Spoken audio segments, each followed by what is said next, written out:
down, I know you got me, baby.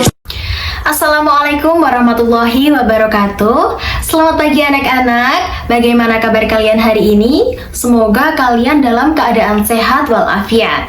Nah, sebelum kita memulai pembelajaran hari ini, marilah kita berdoa terlebih dahulu. Berdoa dimulai. Berdoa selesai. Nah, untuk absensi nanti kalian mengisi link Google Form yang sudah Ibu share di grup ya. Nah, sebelum masuk ke materi hari ini, Ibu mau tanya nih, masih pada inget nggak kemarin kita belajar tentang materi apa? Ya, betul, kemarin kita belajar tentang teks deskripsi. Ada yang masih ingat apa itu teks deskripsi? Ya, teks deskripsi adalah teks yang menceritakan sebuah peristiwa atau teks yang menggambarkan sebuah peristiwa. Nah, sekarang kita masuk ke materi kita hari ini. Sebelum itu, Ibu mau tanya, zaman dulu sebelum ada handphone dan internet, seseorang itu menanyakan kabar, itu lewat mana sih? Ada yang tahu nggak? Ya, kita bisa menulis dengan surat. Nah, jadi materi kita hari ini yaitu tentang surat. Ada yang tahu nggak apa sih itu surat? Nah, surat adalah alat komunikasi tertulis yang digunakan untuk menyampaikan informasi dari satu pihak ke pihak yang lain.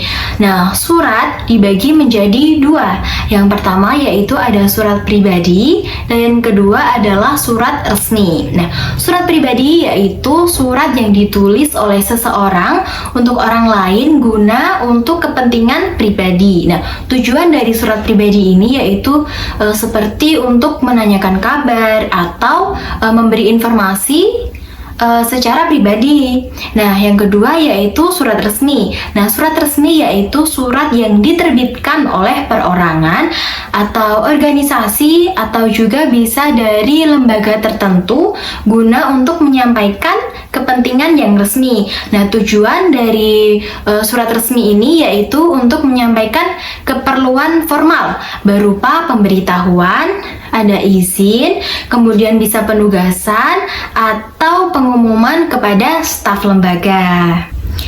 Nah, selanjutnya yaitu perbedaan dari surat pribadi dan surat resmi.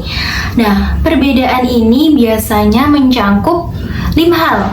Yang pertama ada pengirim, kemudian ada penerima, kemudian ada sifat, ada bahasa, dan juga ada isi. Nah, yang pertama yaitu surat pribadi. Nah, pengirim dari surat pribadi ini biasanya individual. Nah, yang kedua ada penerima. Penerima dari surat pribadi itu biasanya bisa teman ataupun keluarga kita. Nah, yang ketiga ada sifat. Sifat dari surat pribadi ini biasanya itu akrab dan santai. Nah, keempat ada bahasa. Bahasa dalam surat resmi itu biasanya akrab, sesuai dengan tata etika atau sopan santun. Nah, nanti tergantung pada siapa penerima dari surat ini. Nah, yang kelima yaitu ada isi. Isi dari surat pribadi ini biasanya kita menanyakan kabar atau keperluan pribadi lainnya. Yang kedua yaitu perbedaan pada surat resmi. Nah, pengirim dari surat resmi ini biasanya instansi atau lembaga. Kemudian ada penerima. Penerimanya dari surat resmi ini biasanya instansi atau individu. Kemudian sifat. Sifat dari surat resmi ini biasanya resmi ya atau formal. Nah, bahasa. Bahasa dalam surat resmi ini biasanya baku, singkat, dan jelas. Kemudian ada isi. Isi dari surat resmi ini biasanya itu pemberitahuan atau penjelasan, kemudian juga bisa permintaan ataupun undangan. Struktur dari surat pribadi dan surat resmi. Nah, yang pertama yaitu surat pribadi. Struktur dari surat pribadi ini ada 8 ya anak-anak. Yang pertama yaitu titi mangsa yang berisi tempat dan tanggal dibuatnya surat. Yang kedua adalah alamat tujuan surat. Yang ketiga ada salam pembuka. Yang keempat ada pendahuluan. Dan yang kelima ada isi surat. Kemudian yang keenam ada penutup surat. Yang ketujuh ada salam penutup. Dan yang kedelapan adalah nama dan tanda tangan si pengirim surat ini.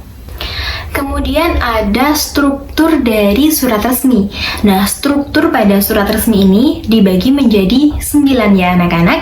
Nah, yang pertama yaitu berisi kepala surat. Nah, kepala surat ini biasanya mencangkup kop surat, nomor surat, tanggal surat, lampiran, dan perihal.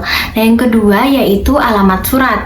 Yang ketiga ada salam pembuka. Kemudian yang keempat ada pendahuluan. Yang kelima ada isi surat. Kemudian yang keenam ada penutup surat. Yang ketujuh ada salam penutup. Kemudian yang kedelapan ini ada nama dan tanda tangan pihak yang memperkuat isi surat tersebut.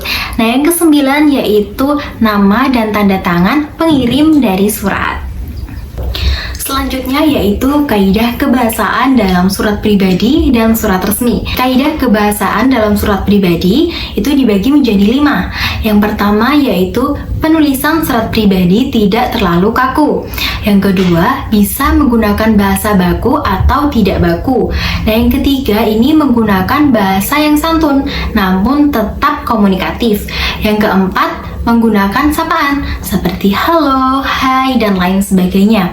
Kemudian yang kelima, menggunakan kata ganti orang pertama seperti saya, aku. Kemudian menggunakan kata ganti orang kedua juga seperti dia dan lain sebagainya. Nah, yang kedua yaitu kaidah kebahasaan pada surat resmi. Ada 5 juga ya anak-anak. Yang pertama yaitu menggunakan bahasa baku dan sesuai dengan EYD atau ejaan yang disempurnakan. Yang kedua yaitu menggunakan kalimat yang efektif, singkat, padat, dan jelas. Nah, yang ketiga yaitu menggunakan bahasa yang sopan, santun, dan formal. Yang keempat yaitu menghindari penggunaan bahasa sehari-hari atau non-baku. Nah, yang terakhir yang kelima yaitu disusun dengan konsisten dan formal. Nah, selanjutnya yaitu contoh dari surat pribadi dan juga surat resmi. Nah, bisa dilihat ya anak-anak, ini adalah contoh dari surat pribadi dan juga surat resmi. Nah, dengan adanya contoh ini, kalian akan lebih mudah untuk memahami dan juga membedakan antara surat pribadi dan juga surat resmi. Nah, hari ini kita sudah belajar tentang pengertian surat, jenis surat, perbedaan surat, kaidah kebahasaan, struktur surat, dan juga contohnya. Nah, supaya kalian lebih paham nih materi kita hari ini, Ibu ada oleh-oleh nih untuk kalian. Nah, oleh-olehnya itu apa? Oleh-olehnya yaitu kalian belajar membuat surat pribadi dan juga surat resmi. Nah, pembagiannya untuk absen 1 sampai absen 15 itu membuat surat pribadi. Nah, untuk absen 16 sampai 30 kalian itu membuat surat resmi. Oleh-oleh ini bersifat individu ya anak-anak, nanti akan kita bahas di pertemuan selanjutnya. Itu tadi pembelajaran kita hari ini ya anak-anak.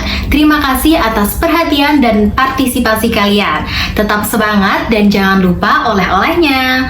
Nah, untuk mengakhiri pembelajaran kita pada pagi hari ini, marilah kita mengucap hamdalah bersama-sama dan doa kafaratul majelis. Alhamdulillahirrabbilalamin, subhanakallahumma wa bihamdika asyhadu an la ilaha illa anta astaghfiruka wa atubu ilaik. Sekian dari Ibu pamit undur diri. Wassalamualaikum warahmatullahi wabarakatuh.